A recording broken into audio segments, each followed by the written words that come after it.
semuanya, aku Rahmaditya, biasa dipanggil Ditya. Hari ini bakal ngebahas tentang coronavirus COVID-19. COVID-19. Pada Desember 2019, wabah pneumonia dilaporkan di Wuhan, China.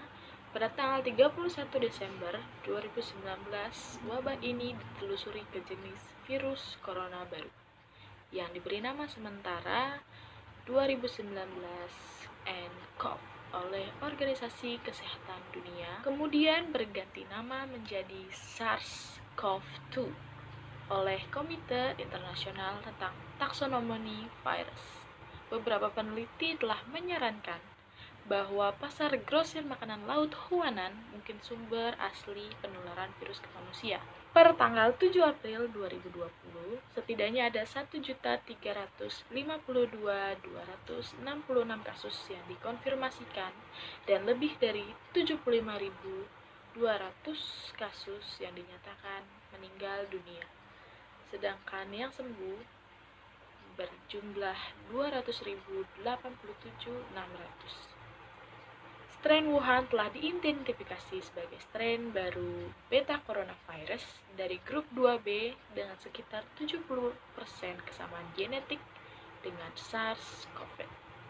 Virus ini memiliki kemiripan 96% dengan coronavirus kelelawar. Sehingga itulah kenapa banyak asumsi-asumsi yang bilang bahwa kasus virus ini berasal dari kelelawar. Lalu apa aja sih gejala-gejala yang biasa ditemukan oleh penderita atau seseorang yang positif terkena COVID-19?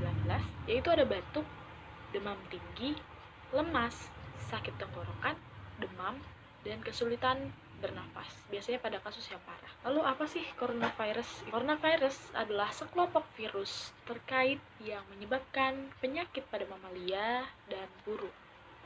Virus corona pada manusia sendiri itu sangat bervariasi dalam faktor risiko. Beberapa dapat membunuh lebih dari 30% dari mereka yang teridentifikasi atau terinfeksi seperti MERS-CoV dan beberapa relatif tidak berbahaya seperti flu biasa. Penularan virus corona dari manusia ke manusia terutama diperkirakan terjadi di antara kontak dekat melalui tetesan pernapasan yang dihasilkan oleh bersin dan batuk. Jadi kurang lebih bentuk coronavirus atau COVID-19 ini seperti ini. Kasus positif pertama kali dikonfirmasikan pada bulan Maret bukanlah orang Indonesia pertama yang teridentifikasi virus SARS-CoV-2 atau COVID-19. Pada Januari, seorang pembantu rumah tangga Indonesia di Singapura terkena virus dari majikannya. Lalu, ini adalah garis waktu penyebaran atau perkembangan virus corona ini menyangkut masyarakat Indonesia. Pada tanggal 2 Februari, pemerintah Indonesia mengevakuasi setidaknya 243 warga negara Indonesia dari Wuhan, China, karantina di Kepulauan Natuna, tetapi tidak diuji karena tidak menunjukkan gejala apapun. Lalu pada tanggal 24 Februari, 9 orang Indonesia yang berada di kapal Diamond Princess dinyatakan positif terkena virus dan dipindahkan ke fasilitas perawatan di Jepang. Lalu pemerintah Indonesia memulangkan dan kemudian mengkarantina 68 awak yang tersisa bersama 188 anggota dari World Dream ke Pulau Sebaru kecil di Kepulauan Seribu, Jakarta. Lalu pada bulan Maret, lebih tepatnya tanggal 2 Maret 2020, Presiden Joko Widodo membenarkan 2 kasus pertama COVID-19 di dalam sebuah pernyataan yang disiarkan di televisi. Menurut Menteri Kesehatan, Bapak Terawan Agus Putranto, para pasien tertular virus dari orang Jepang yang terinfeksi di Depok yang kemudian dinyatakan positif di Malaysia. Lalu kedua pasien kemudian dirawat di Rumah Sakit Sulianti Saroso dan sekarang sudah sembuh dan dinyatakan negatif dari corona. Semoga seluruh kasus positif di Indonesia bisa segera sembuh dengan cepat. dan tingkat kematiannya nggak tinggi lagi.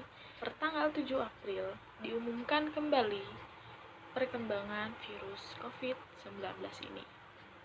Ada setidaknya 2.738 pasien yang positif, 204 orang yang sembuh, dan 221 orang meninggal dunia. Dalam kurun waktu kurang lebih 2 bulan, itu ada 2.700 kasus di Indonesia, dan itu adalah tingkat yang sangat tinggi. Dan seperti yang kita ketahui, tingkat kematian di Indonesia pun sangat tinggi. Saya harap kalian semua dapat membantu pemerintah untuk mencegah COVID-19 ini, karena jika tidak kita memutus rantai penyebarannya, mungkin akan terus bertambah dan akan berkali-kali lipat lebih banyak jika tidak dimulai dari sekarang untuk memutus rantai penyebaran COVID-19. Jadi gimana sih caranya agar kita bisa terhindar dari COVID-19 ini? Yang pertama, untuk selalu menjaga kebersihan. Yang kedua, untuk selalu menjaga jarak dengan orang lain atau social distancing. Yang ketiga, tetap di rumah, karena dengan di rumah kita akan meminimalisir yang namanya penyebaran COVID-19. Selalu dipastikan untuk cuci tangan, selalu memakai masker bila berkeluaran atau berada di luar rumah. Semoga informasi tadi bisa membantu kalian untuk mendapatkan referensi apa sih itu virus corona COVID-19 yang sedang menjadi pandemi di seluruh dunia. Semoga kalian tetap sehat dan jangan lupa jaga kesehatan dan di rumah aja. Sampai jumpa, semoga kita bisa bertemu di video selanjutnya, dan dadah.